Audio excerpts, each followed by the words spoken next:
Napakaganda nga ng pasok ng 2024 dahil ngayon nga ay meron kagad kaming lutong banana bread dahil may nag-request nga sa amin. Yung tipong yung mga customers na nga nagsasabi kung ano nga ba ang lulutuin namin kada rest day. Sup guys, it's me again, Penny, and welcome to Japan. Kasama ko nga ngayon si Ate Virgie at si Ate Jasmine. Kakalabas lang namin ito galing sa trabaho, pang umaga nga kami. Pagkalabas nga namin ay dumiretso kagad kami dito kina Lolo. Buti na nga lang guys, tumapat ng Sabado ang aming last day, kaya naman nakadiretso pa kami dito kina Lolo. Kailangan kasi naming bumili ng saging para sa gagawin naming banana bread kinabukasan. 100 yan lang ang saging nila, pero mas nakita ko nga ito, yung mga hinog na. Feeling ko hindi na nila ito yung pagbebenta, kaya ito yung binili ko at ibinigay na nga lang sa akin ng napakamurang halaga. Pagkatapos nga namin kina Lolo ay dumiretso naman kami dito sa May Kinds dahil tataya nga si Ate Jasmine ng loto. Hindi naman kami palaging tumataya ng loto, pero syempre nagbabaka sakali nga kami na malay nyo isang araw kami baga ay tumama at makauwi na ng Pilipinas. Eto nga pala guys yung mapapanalunan mo dito sa loto sa Japan. May pinacheck nga lang din si Ate Jasmine, tapos bumili na nga siya ng scratch card. Sana nga manalo si ate dito eh. Nananalangin nga kami na sana magtugma-tugma yung mga image.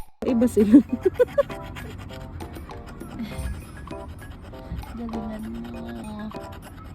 Sana.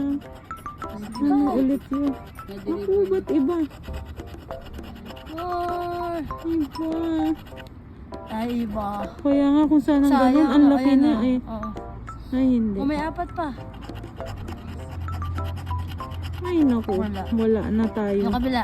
Last na lang yung isa. Ay, meron Yes. pa. Ay, wala na. Binuksan mo lang ilaw. Putol yung Hindi na kahoy. tayo na pangalo.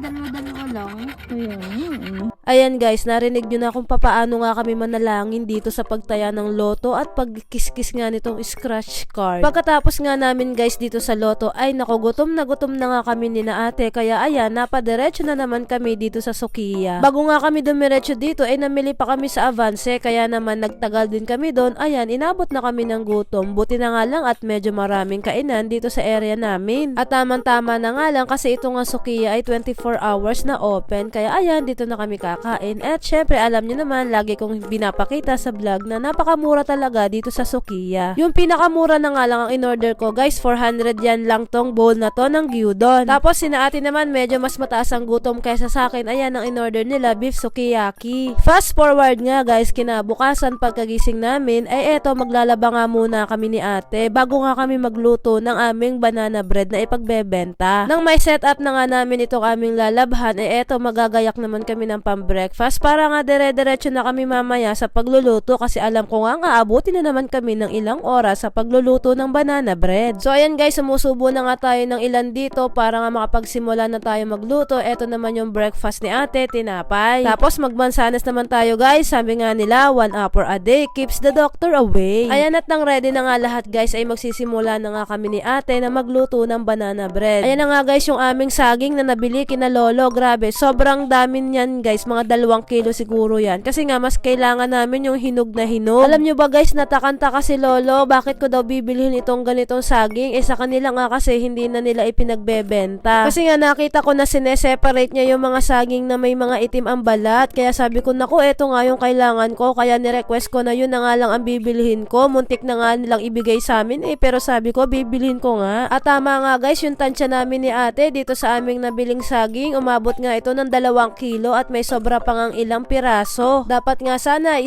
kilo lang ang gagawin namin, pero sayang naman yung saging kaya nilahat na namin at sinagad na nga namin na 2 kilo ang aming gagawin. Nang matapos na nga naming matimbang yung saging, ako na nga ang nakatoka sa pagdudurog neto habang si ate ipe-prepare na nga niya yung mga dry ingredients. At habang ang kami ay nagpe-prepare ni ate ay tumunog naman nga ito si washing machine, kaya ayan, nagsasampay nga muna ulit ako. Iniwanan ko nga muna si ate sa paggagayak ng banana bread. Kapag nga kasi ganitong may luto tuwing rest day ay hati-hati nga kami sa mga gawain ni ate. Back to the ball game na nga ulit tayo. Magse-separate naman tayo dito ng itlog. 8 nga ang ginamit naming itlog para nga dito sa 2 kilong banana bread na gagawin namin. Meron nga dito si ating secret. Sabi nga niya ay dapat daw yung malalaki ang yellow or yung egg yolk ng egg na gagamitin. Kaya naman pinili-pili pa niya yung mga itlog namin kanina. Grabe nga, ang dami pala namin gagamiting itlog ngayon sa paggagawa namin ng banana bread. Pero wala nga yung problema dahil ako na ang bahala sa pagbebenta mamaya pag nagawa na nga namin itong banana bread. Pinahalo na nga lang sa akin ni ate na mabuti yung aking mga pinirat na saging dahil malapit na nga kaming mag-mix nitong mga ingredients. At eto na nga yung kinalabasan ng ating wet mixture. Grabe guys, napakaganda ng kulay talaga nito. Sup guys, so yan, bibili muna ako ng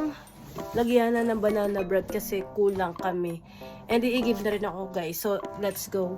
Diretso nga muna tayo guys dito sa Yaco and Shop kasi bibili nga ako ng lalagyan. Nagkulang kasi kami. Buti na nga lang at talaga nga naman pwedeng i-bike itong mga tindahang ito kasi kung hindi, naku, hirap na naman ako humanap ng mga ganito. Nagbayad na nga pala ako dito guys. Bumili na kagad ako ng 5 para nga may pasobra at ayaw ko na nga magpabalik-balik dito. Nang matapos na nga ako magbayad ay dumiretso naman ako dito sa Torresen kung saan ako palaging nag-iigib. Pagdating ko nga dito ay dami naman ngang pila kaya naman nagantay pa ako. Fast forward nga tayo guys, pagkabalik ko nga sa bahay eto na nga yung naabutan ko. Ready na nga itong ating banana bread na i-oven. And taran, eto na nga yung ating first batch ng salang ng ating banana bread. 4 nga lang yung kasya sa aming oven kaya medyo matatagalan nga kami. Isa nga rin pala ito sa dahilan kaya kung bakit kami pag nagluluto maaga dahil nga medyo maliit nga lang yung aming oven na ginagamit. Pagka nga ganitong marami kaming isasalang sa oven talaga nga namang oras-oras ang bibilangin namin bago pa kami makatapos. And napaka worth it naman guys ang pag-iintay namin dahil tingnan nyo naman itong aming finished product na banana bread. Tapos meron nga rin pala kaming banana bread na choco almond flavor. Alam nyo ba guys, itong choco almond flavor na ito ay gustong-gusto ng mga Hapon na bumibili sa amin. Mga nakailang salang na nga rin kami dito guys at tingnan nyo naman si ate medyo ayan pagod na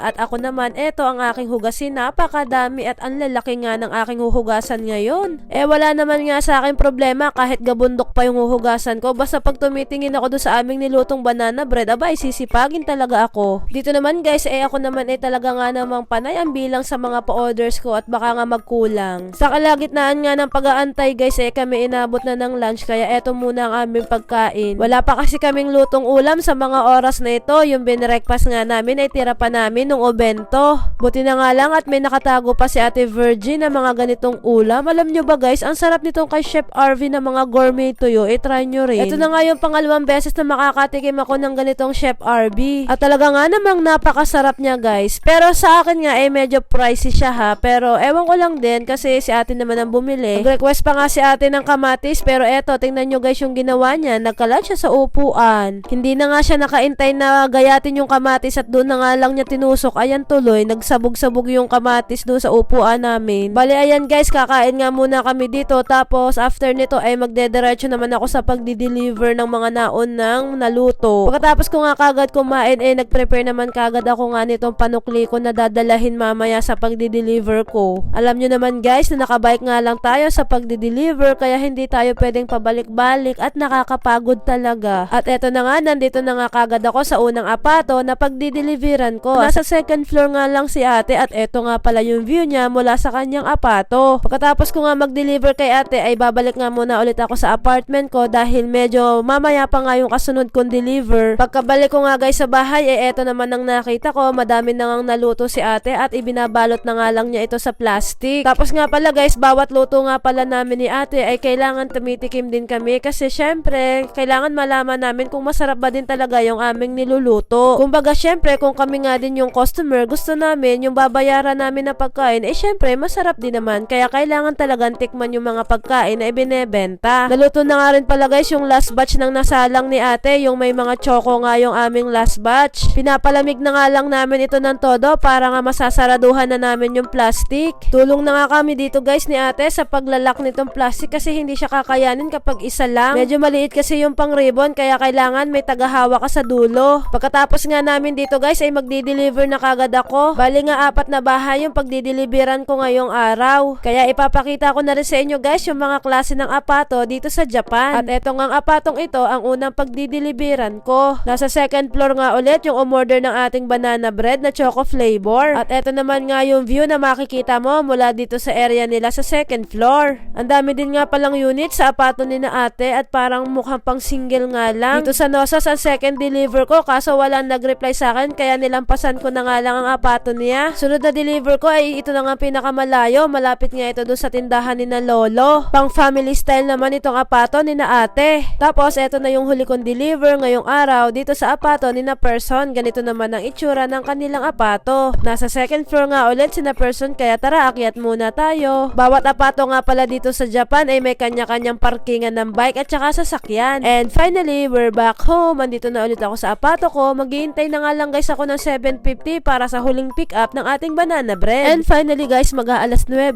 dumating na itong huling pick up ng ating banana bread. And sana ay magustuhan nilang lahat ng umorder to aming niluto para sa kanila. And sana mag-order pa ulit sila. Hanggang dito na lang muna. Jane! Bye guys!